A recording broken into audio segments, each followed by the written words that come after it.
tall, short, what your hair color or gender is, a fit butt looks good. Some of us are not blessed with the perfect badonkadonk. I am one of those people. However, over a long journey that has greatly benefited my health, I've been working with my personal trainer, V. Biscardi, to learn how to build a butt through progressive overload and a good diet, all while learning about some of the misconceptions on strength training I've learned along the way. Today, I'm here to share my knowledge with you so you can build the cheeks of your dreams. A large concern for people, women in particular, is the worry that strength training is going to make you too big or bulky.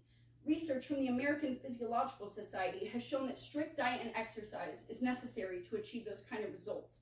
You won't just accidentally become buff, you need to use progressive overload, the process of slowly increasing your weight, reps, and resistance over time.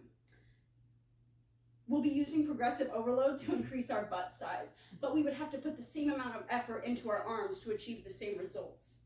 In fact, strength training is actually a very effective way to lose fat.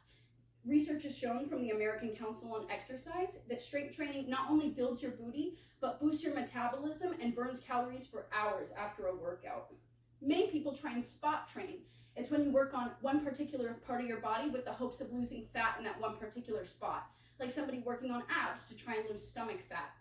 PubMed Central has shown that there is no way to reduce fat from just one part of your body. It will come from all over, with your genetics determining where it comes from first.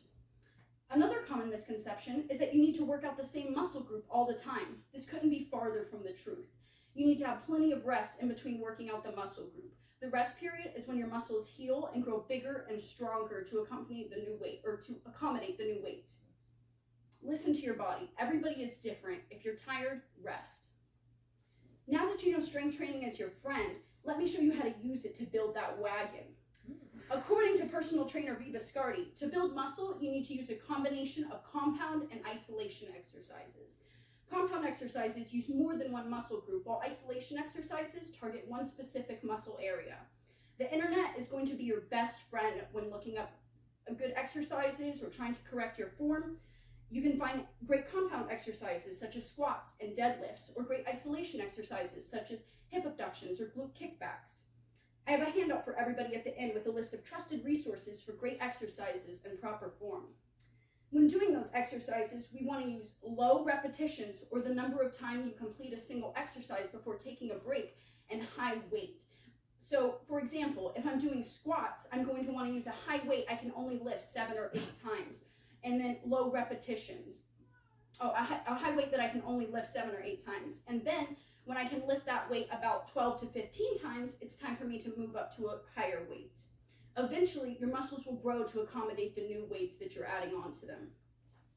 There's no shortcut, but if you use progressive overload in conjunction with my next tip, you'll soon be baking some magnificent cake.